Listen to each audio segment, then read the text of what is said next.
Hello दोस्तों, स्वागत है आप सभी का एक और न्यू वीडियो में। दोस्तों, आज के इस वीडियो में हम बात करेंगे प्रश्नावली 8.0 के तीसरे प्रश्न की।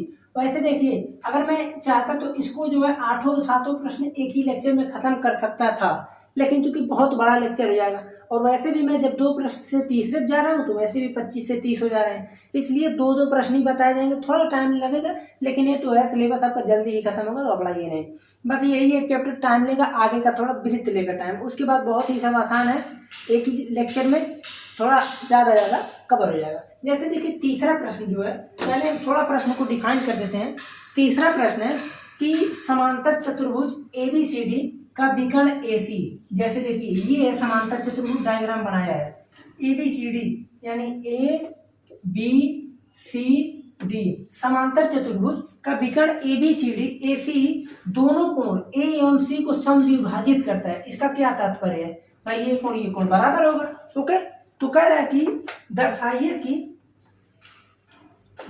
कि अब इसमें 2 प्रश्न है, हमको दर्शाना क्या है। पहला, ये कोण C को भी समद्विभाजित करता है। ओके, और दूसरा है कि ABCD ये समचतुर्भुज है, यही हमको प्रूव करना है। अब देखिए, इसको प्रूव करने के लिए आपके माइंड में एक चीज पहले से ही सेटअप रहना चाहिए। क्या चीज?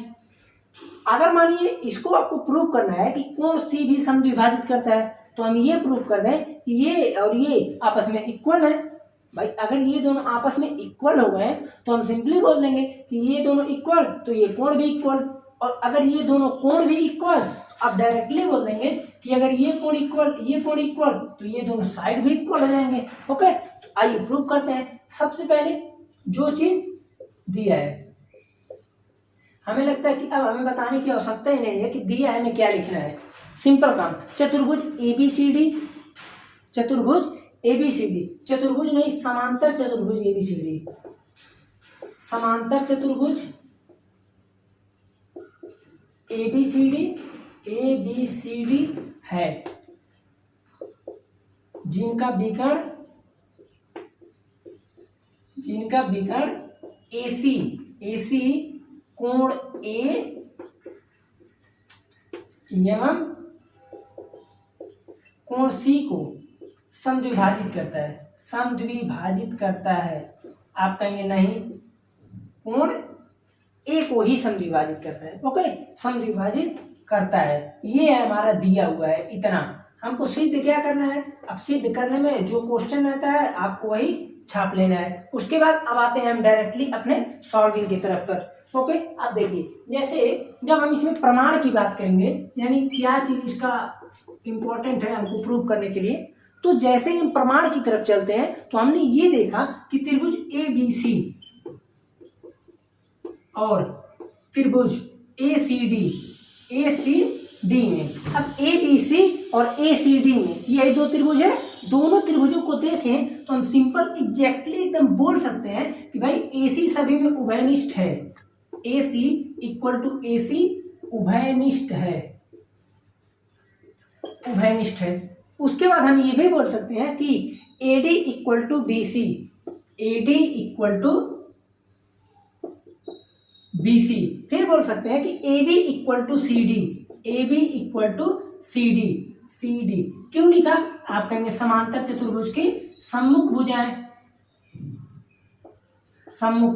अब आप कहेंगे ये क्या लिखते हैं, तो इसे हम बोलते हैं, ये क्या है, पैरेलल, तो पैरेललोग्राम यानी समानांतर चतुर्भुज की सम्मुख भुजाएं। थोड़ा इंग्लिश जानते रहिए। ओके, ये चीज है। अब आप बोलेंगे क्या चीज कि त्रिभुज ABC सर्वांगसम त्रिभुज है ACD की। कैसे हुआ? आप बोलेंगे SSS सर्वांग समता के आधार पर, सर्वांग समता की कसौटी से। ओके, सिंपल काम हमने क्या किया कि यहां पर हमने ये देखा कि ये दोनों त्रिभुज को जैसे ही हमने प्रूव कर दिया, तो अब यहां से हम क्या चीज देख रहे हैं कि angle DAC equal to angle BCA। भाई, ये कोण बराबर होगा। वैसे भी हम देखें तो ये दोनों समानांतर होगा ही होगा। ओके, यहां से भी कर सकते थे, तो इसलिए ये हुआ। अब ये कैसे हुआ? CPCT द्वारा। अब जैसे ही CPCT द्वारा हुआ, तो आप ये बोलिए, अब ध्यान से आपको एक चीज समझना है इधर का जो भी कोण था, अब एक चीज और लिख दें, अभी आप समझ जाएंगे। Angle DAB equal to angle DCB। ये बताइए, इसमें ये लिखना गलत नहीं है। क्यों भाई? ये कोण और ये कोण आपस में पूरा इक्वल होंगे, और ये कोण आपस में पूरा इक्वल होंगे। क्यों? क्योंकि ये समानांतर चतुर्भुज है। हमने ये देखा कि अगर इस पूरे कोण में, भाई मान लीजिए ये 90 है, ये 90 है, हमने समद्विभाजित कर दिया, हम बोले ये 45 हो गया। अब हमने ये भी प्रूव कर दिया कि ये 45 है, तो यहाँ का ये भी 45 है, तो बताइए ये दोनों इक्वल होंगे कि नहीं? आप बोलेंगे बिल्कुल होंगे। तो ये कोण हमने इक्वल प्रूव किया, फिर उसके बाद ये कोण प्रूव कर दिया। तो अगर ये दोनों कोण इक्वल हैं तो हम एग्जैक्टली ये भी तो बोल सकते हैं कि ये दोनों कोण भी इक्वल आपस में होंगे। तो इसलिए आप यहाँ से क्या चीज बोल सकते हैं? ये होता है तो आप डायरेक्टली बोल देंगे क्या चीज कि एंगल DAC, किसको लिए थे हम? DAC लिखे थे ना, तो आप लिखिए BAC equal to DCA। Okay, angle DCA। Confuse नहीं होइएगा, फिर से सुनिए। हमने सर्वांग समता प्रूव कर दिया। सर्वांग समता के बाद हमने ये देखा कि DAC, ये कोण और ये कोण आपस में हो रहे हैं इक्वल। अब ये दोनों कोण अगर इक्वल है और पूरा कोण दिया है, चूंकि ये चीज दिया है, इसलिए BAC, ये कोण आपस में होंगे इक्वल। अब हम यहां से डायरेक्टली बोल सकते हैं कि जैसे चूंकि ये कोण समद्विभाजक दिया था, ओके, ये दोनों कोण आपस में इक्वल है, तो यहां से हम लिख सकते हैं क्या है कि angle CAB equal to angle DAC equal to angle BCA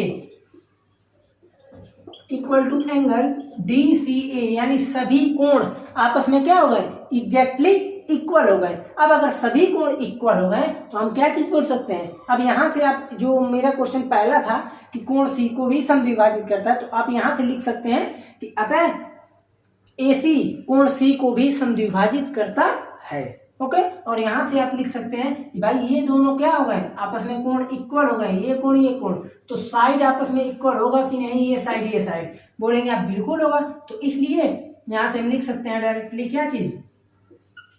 इसलिए AB equal to BC equal to CD equal to DA।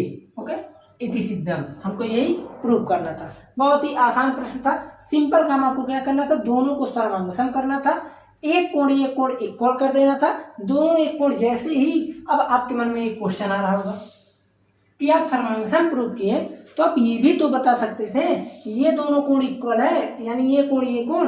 तो ये बताइए, अगर हमको पहले से ही हमको पता है कि ये कोण इक्वल है, अगर हम बाद में भी ये प्रूव कर दें तो हमको क्या फायदा? तो हम कैसे ये इक्वल कर पाएंगे कि ये कोण पूरा इक्वल है? ये था क्वेश्चन। अब मान लीजिए हमने जब ये प्रूव कर दिया कोण इक्वल है, ये दोनों कोण इक्वल है। अब जैसे समझिए, मेरा तात्पर्य समझिए। मान लीजिए कि हमने एक समानांतर चतुर्भुज को ऐसे बना दिया। हमका यहाँ का पूरा कोण है 70 डिग्री और यहाँ का है 90 डिग्री। हम प्रूव कर दें ये आधा है, ये सेम है, ये सेम है, ये सेम है, ये सेम है। तो हमने ये तो नहीं कर पाया ना कि ये इक्वल है। अगर हमने प्रूव कर दिया कि ये यहाँ का एक कोण इसके एक कोण के बराबर है, तो दूसरा अपने आप बराबर होगा, इसलिए हमने तिर्यक कोण लिया है। ओके, अब उसके बाद हम चलते हैं चौथे नंबर प्रश्न पर। इसका आप लोग एक बार स्क्रीनशॉट अवश्य लीजिए। चौथा नंबर देख लेते हैं। चौथा नंबर आसान है, बहुत ही आसान प्रश्न है। पांचवा आपको देखने में डायग्राम थोड़ा टफ लग रहा होगा, लेकिन टफ 1% का नहीं है। चलिए, ये इसका सूखा है, जैसे घर में जब बनेगा तो दोगा होगा पड़ेगा ना, उसी प्रकार से सीमेंट डाल देंगे तो सूख जाएगा, उसी प्रकार से। देखिए 4 नंबर प्रश्न, जो 4 नंबर प्रश्न है वो बहुत ही आसान है। जैसे बोल रहा कि ABCD एक आयत है, कोई ABCD एक आयत है, ABCD एक आयत है। ओके, चित्र नहीं बनाया, पहले ही बता दे रहे हैं इसलिए बनाते चल रहे हैं। ABCD एक आयत है जिसके विकर्ण AC दोनों कोण A एवं C को समद्विभाजित करते हैं। आया समझ में? ये भी इक्वल और यहाँ का कोण भी इक्वल समद्विभाजित करता है। दर्शाइए कि ABCD एक वर्ग है।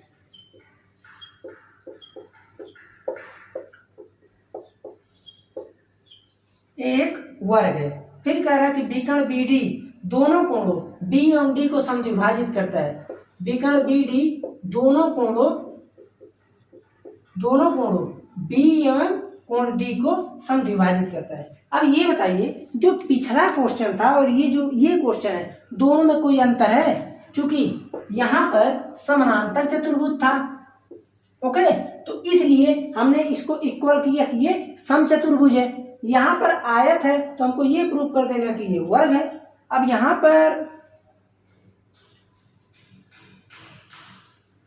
कोण बी एवं डी, हाँ ठीक है, सेम प्रश्न है। करना क्या है आपको, जैसे देखिए ABCD एक वर्ग है, तो वर्ग को इक्वल करने के लिए आप एक काम कर सकते हैं। क्या चीज, कि सभी का पहले हम साइड सेम कर दें। साइड सेम करने के लिए आपको कुछ नहीं करना है, सिंपल काम, एक बार सर्वांग सम प्रूव कर सकते हैं। ऐसे सर्वांग समता जैसे ही प्रूव करेंगे तो ये सब आपस में इक्वल हो जाएंगे, ओके, ये इसके इक्वल, ये इसको इक्वल। वैसे भी ये चीज आपको गिवन डेट है भाई, ये चीज दिया है ना, तो ये चीज इसको कर लेंगे। उसके बाद BD दोनों कोण B एवं D को समद्विभाजित करती है, ये प्रूव करने के लिए आपको एक बना लेना है यहाँ पर रेखा, ओके। फिर उसके बाद आप इधर का त्रिभुज उठाइएगा और इधर का त्रिभुज उठाइएगा, दोनों को सर्वांग समता प्रूव कर दीजिएगा। बहुत ही आसान प्रश्न है, इसको हम इसलिए आपको छोड़ रहे हैं क्योंकि ये आसान प्रश्न है, आप लोग आसान से कर ले जाएंगे, ठीक है ना।